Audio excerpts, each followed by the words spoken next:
एक एक वैष्णव नवनीत प्रिया जी गोपाल जी की सेवा करता था, लेकिन उसके घर में इतनी दैन्यता थी कि एक बार का भोजन ही 3 बार में पाया जाता था, दोबारा बनाने की सामग्री नहीं इकट्ठी हो पाती थी। अब उसका कोई एक मित्र आया, वो पैसे वाला, उसने आकर के उससे कहा और भाई सब ठीक? बोले हाँ सब ठीक। बोले तुम्हारा दिन सुधर गए कि नहीं? बोले अब वैसे ही है भैया, क्या करें, एक समय अब रोटी बनती है, उसी से शाम तक का गुजारा होता है। बोले अच्छा तुम पूजा वूजा करते हो क्या? बोले हाँ। बोले किसकी करते हो? बोले गोपाल जी, नवनीत प्रिया जी, लड्डू गोपाल, इनकी पूजा करता हूं। हंसने लगा मित्र, इनकी सेवा करते हो?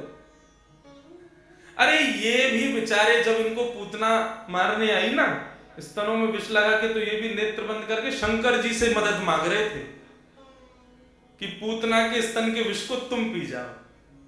अरे जो अपनी रक्षा स्वयं नहीं कर पाते, तुम्हारी रक्षा क्या करेंगे? इनसे बड़े शंकर जी हैं, शंकर जी को लिया तुम, उनकी सेवा शुरू कर दो।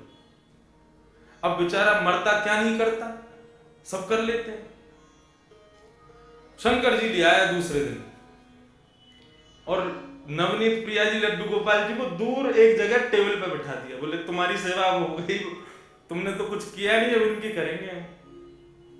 अब शंकर जी की पूजा उसने शुरू कर दी, खूब रुद्राष्टाध्यायी से अभिषेक आदि सब करने के बाद में अगरबत्ती जला करके और त्रिपुंड लगा लिया। पहले तो उर्दपुंड लगा रहा था, अब त्रिपुंड लगा करके ओम नमः शिवाय जप करने लगा। अब जैसे ही आंख खोल के देखा तो जो उसने अगरबत्ती जलाई थी उसका धुआं उड़ करके गोपाल जी के पास जा रहा था। अब वो धुआं है, वो तो कहीं भी जा सकता है। अब जैसे ही गोपाल जी के चारों तरफ उसने धुआं देखा तो ठाकुर जी के पास जाके क्या बोलता है, इतने वर्षों से सेवा कर रहा था, तब तो मेरी नहीं सुनी, आज दूसरे किसी को ले आया तो चिढ़ के मारे उसकी अगरबत्ती भी खुद ही सूंघ रहे हो। और ठाकुर जी को बोला तुमको यहां बैठने नहीं दूंगा, अलमारी में बंद करूंगा। जैसे ही ठाकुर जी को इस भाव से उठाया, ठाकुर जी प्रकट हो गए वहां पर, चरणों में गिर पड़ा। बोले महाराज आपने आज तक मुझे दर्शन नहीं दिए, शंकर जी के आती दर्शन कैसे हो गए? बोले देख ये भेद बुद्धि मत रख, मुझ में शंकर जी में कोई भेद नहीं है, और शंकर जी आए इसलिए दर्शन दिए ऐसा भी नहीं है। तो बोले क्यों किए, फिर क्यों दिए दर्शन आज आपने? बोले कल तक तुझे ये नहीं लगता था कि मेरी नांग सूंघती भी है, कल तक तुझे ये नहीं लगता था कि मुझे भी जलन हो सकती है, लेकिन आज तेरे भीतर ये भाव आया कि मैं चैतन्य हूं, ये अगरबत्ती मैं भी सूंघ रहा हूं, मुझ में भी एक जलनशीलता आई है, मतलब मैं साधारण मूर्ति नहीं, मैं चैतन्य हूं। जब तेरे हृदय में ये भाव आया तो मैं पीछे क्यों हटूं, मैं भी प्रकट हो गया, मैं भी क्यों मूर्ति तक रहूं, जब तू ही मुझे इतना ऊपर पहुंचा चुका है तो मैं भी प्रकट हो गया। तो ठाकुर जी का दूसरा स्वरूप भागवत कहती है चैतन्य, उनमें सदैव वही भाव रखो, ये चैतन्य है। एक बार को मंदिर में विराज रहे ठाकुर में हमारी चैतन्यता का भाव रहता है कि नहीं ये ठाकुर जी हैं, इनके सामने बेल्ट नहीं पहननी, इनके सामने जींस नहीं पहननी, इनके सामने ऐसे नहीं जाना। लेकिन अपने घर के ठाकुर के सामने भी हम लोगों के अंदर चैतन्यता का भाव तो रहता नहीं। 2 दिन के लिए उदयपुर में महाराज किसी का ब्याह हो रहा है हमारे परिवार में, और 2 दिन के लिए जाना है पूरे घर को, 80-80 हजार रुपए के सबने कपड़े बनवाए अपने, सब लोग जाएंगे ठाकुर जी के आगे मिश्री रख जाएंगे। बोले हम तो जा रहे हैं उदयपुर, वहीं ब्याह में रहेंगे, थोड़ा आनंद करेंगे, आप मिश्री का भोग लगा, तुम रह लोगे 2 दिन मिश्री पर? नहीं रह सकते। सब लोग इधर देखो, सावधानी से एक बात बता रहा हूं मैं, इस बात को समझ लेना। ये 24 अवतार तो ठाकुर जी के हैं ही हैं, ये 25वां अवतार जो अर्चा अवतार है ये ठाकुर जी ने क्यों धारण किया? हमारे घर में ठाकुर जी अपनी सेवा कराने के लिए क्यों पधारे?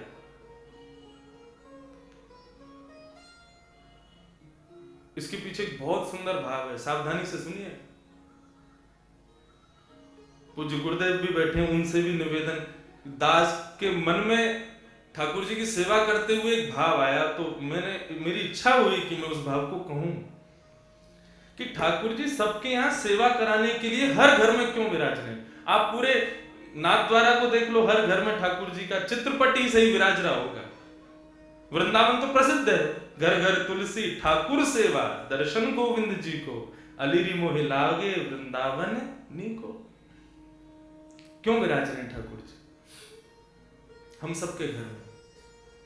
देखो, हम लोग जब वैकुंठ जाएंगे तो यहीं कोई रोक तो रहा नहीं हमको, एक ना एक दिन सबको जाना है वहां पर।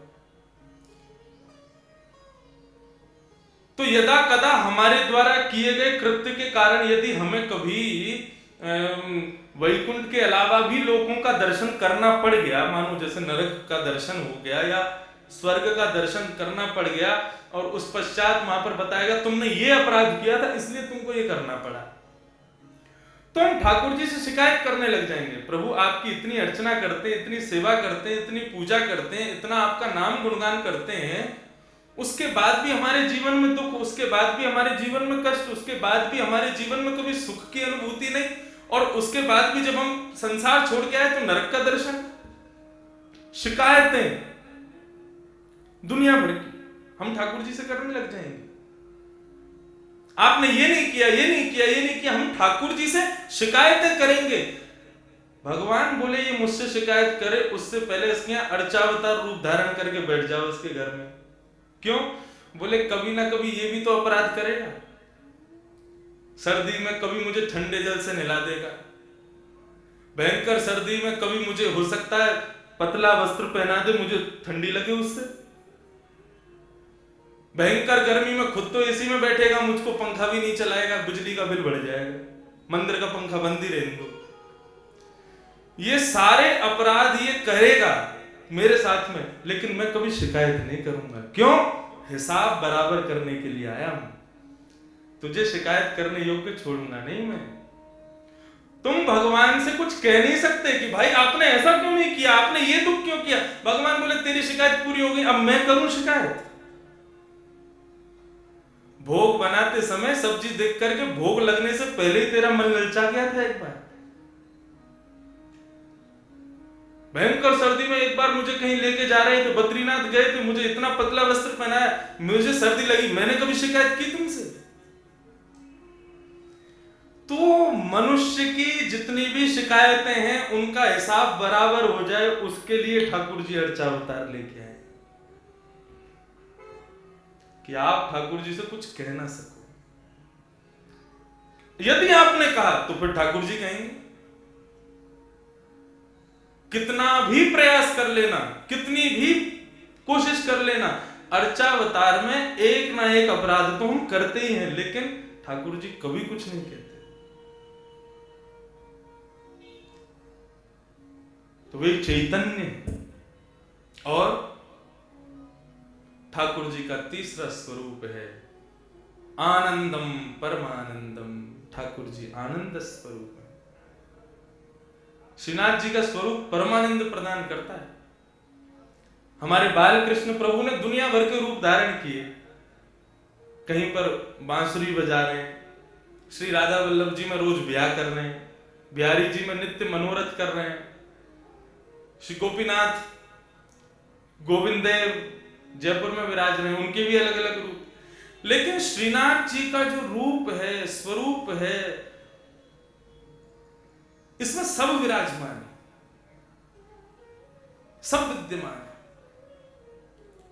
क्योंकि ये वास्तविक आनंद स्वरूप है। एक भुजा ऊपर है और दूसरी भुजा कमर पर है। किस भाव से?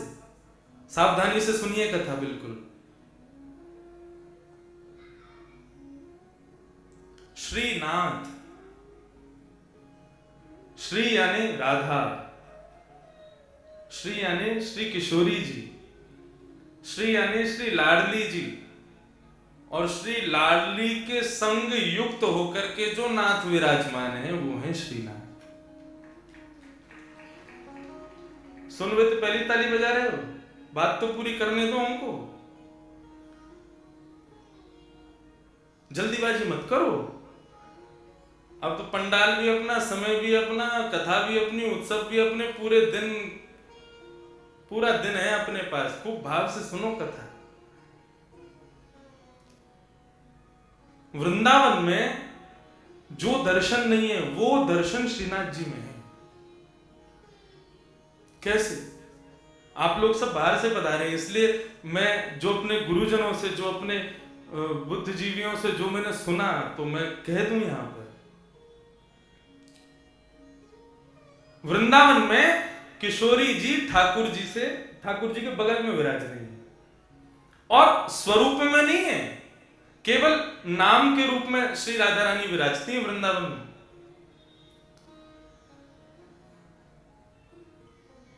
जब देखी वृषभानुजा हिय विच उठी है हुक, वंशी रह गई हाथ में फिर ना लागी फूंक।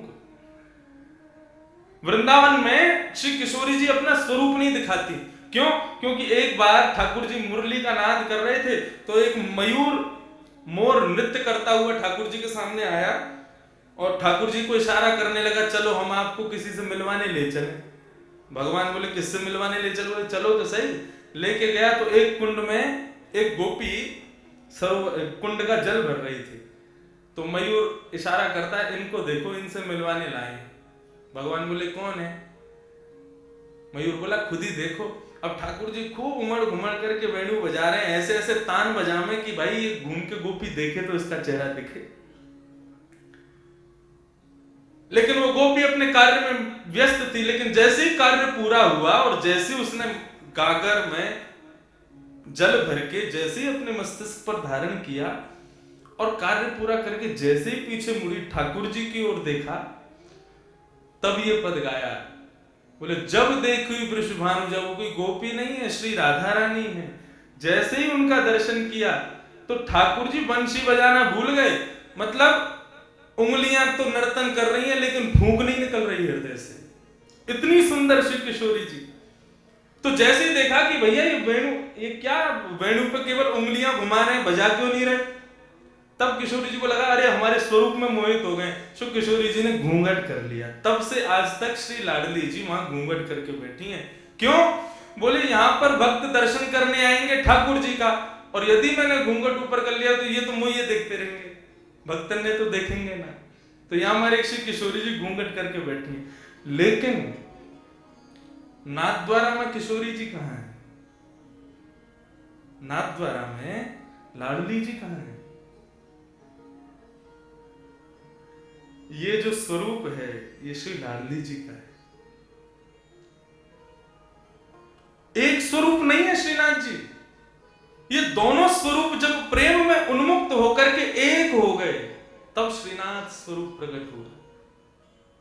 अपनी पूर्ववर्ती कथा में भी मैं बता रहा था कि जब रास करते हैं ठाकुर जी, तो दोनों के अंग का स्वरूप क्या होता है? बोले श्री किशोरी जी तो ऐसे नृत्य करती हैं, ये भाव है उनका, ये सदैव ऐसे ही नृत्य करती हैं। और श्री ठाकुर जी दोनों श्री विठलनाथ के रूप में, जैसे दोनों कमर पर हाथ रख करके और इस प्रकार से ठाकुर जी नृत्य करते हैं। कभी आप रासलीला देखो तो कान्हा मोर बन आया, कैसे आवे? यूं ही तो आवे, अपने कंधे पे हाथ रख, अपने कमर पर हाथ लगा के। तो ठाकुर जी ज्यादातर नृत्य ऐसे ही करते हैं। नृत्य करना नहीं आता, नहीं करके बता देता हूं। अब भाव यही है कि बार बार ठाकुर जी नृत्य करते करते ऐसे ही हो जाते हैं, और श्री किशोरी जी ऐसे ही नृत्य करती हैं। एक दिन किशोरी जी जब नृत्य कर रही हैं तो ठाकुर जी बोले आज तो आप बहुत ही सुंदर लग रही हो। तेरो मुख नीको कि मेरो मुख किशोरी राधे। ठाकुर जी दर्पण देखें, दर्पण में किशोरी जी, जब ठाकुर जी और किशोरी जी दोनों देखें तो ठाकुर जी कहें अच्छा लाडली जी यूं बताइयो, तुम्हारा मुख सुंदर है कि मेरा मुख सुंदर है? किशोरी जी कहें जा प्रकार से अमावस्या में पूर्णिमा को चंद्रमा खिल जाए तो पूर्णिमा के चंद्रमा को देखवे के काजे सबन की दृष्टि व काली अंधियारी को भी देखे, वैसे ही आप हो। बोले आप तो ऐसे कार्य हो, आपको कोई देखो तो चाहे ना। लेकिन हम जब गौरांगी अपना पूर्ण रूप लेकर के आपके बगल में विराज जाए ना, तब लोग आपको देख ले हमारे बारे। ऐसा ठाकुर जी के संग विनोद करें श्री किशोरी जी। तो उस दिन ठाकुर जी बोले आज तो आप बहुत ही सुंदर लग रही हो। राधा रानी बोली हम तो सुंदर है ही हैं, बता कार्य। ठाकुर जी बोले लेकिन हमारी इच्छा है रे कि आप हमारे सन्निकट आ जाओ, आप हमारे नजदीक आ जाओ। किशोरी जी बोली देखो ये सब सखियां नाच रही हैं, सब नृत्य कर रही हैं, सब रास कर रही हैं, अब हम इन सबन के सामने आपके समीप आवे ना तो हमको न कष्ट हो गए। सो किशोरी जी तो आमे नहीं, ठाकुर जी बार बार ऐसे नाचते नाचते उनके बगल में पहुंच जाए कि हमारे पास आए। लेकिन ललिता, विशाखा और श्री यमुना, इन तीनों के हृदय में यह भाव आया कि ठाकुर जी की बड़ी इच्छा हो रही है श्री किशोरी जी के आलिंगन की, हृदय से लगावे की, लेकिन हम लोगन के संकोच के मारे कर नहीं रहे। सो तीनों नृत्य करते करते वहां से अंतर ध्यान हो गए ताकि हमारा संकोच दूर हो जाए, हमसे जो संकोच है वो दूर हो जाए। जैसे ही तीनों वहां से प्रस्थान किए, ठाकुर जी ने और श्री लाडली जी ने देखिए अब कोई ना है, अब तो समीप आ जाओ हमारे, आपको स्वरूप कितना बढ़िया मनमोहक लग रहा है। सो किशोरी जी तो ऐसे नृत्य करते करते और ठाकुर जी ऐसे नृत्य करते करते जैसे ही आकर के आलिंगन कियो है, सो आधो स्वरूप तो श्री किशोरी जी को और आधो श्री ठाकुर जी को श्रीनाथ रूप में प्रकट हो गए। बोलो श्रीनाथ प्यारे की जय। आप कभी गर्मी में यहां आना, मैंने तो अनुभव किया है, ठाकुर जी की जो उठी हुई भुजा है वो श्री राधा रानी है, और उस भुजा को जब आप देखेंगे तो उस भुजा में आपको गौर वर्ण का दर्शन होगा।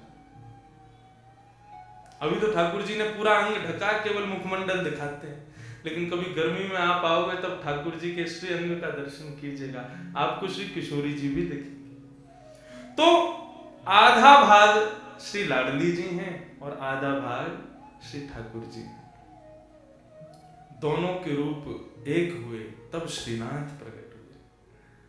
हमारे ब्रज वृंदावन में तो फिर भी राधा रानी ने थोड़ा सा दूर रह के बैठी हैं, लेकिन यहां तो एक में ही बैठी। और यहां आए कहां थे, कहां से आए, हमारे यहां से तो आए, हमारे ब्रज से ही तो पधारे। कल यहां पर प्रेस कॉन्फ्रेंस हो रही थी तो हमारे प्रेस के सब भाइयों ने हमसे पूछा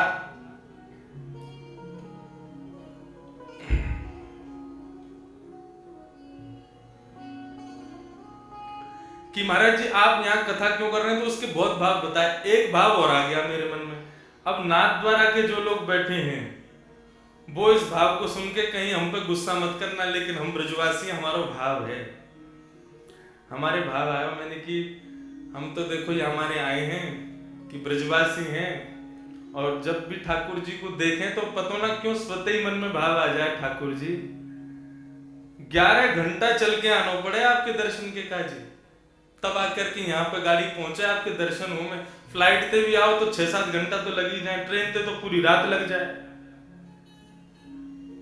हम ब्रजवासी आपके प्राण धन है, आप ही कहो ब्रजवासी वल्लभ सदा मेरे जीवन प्राण।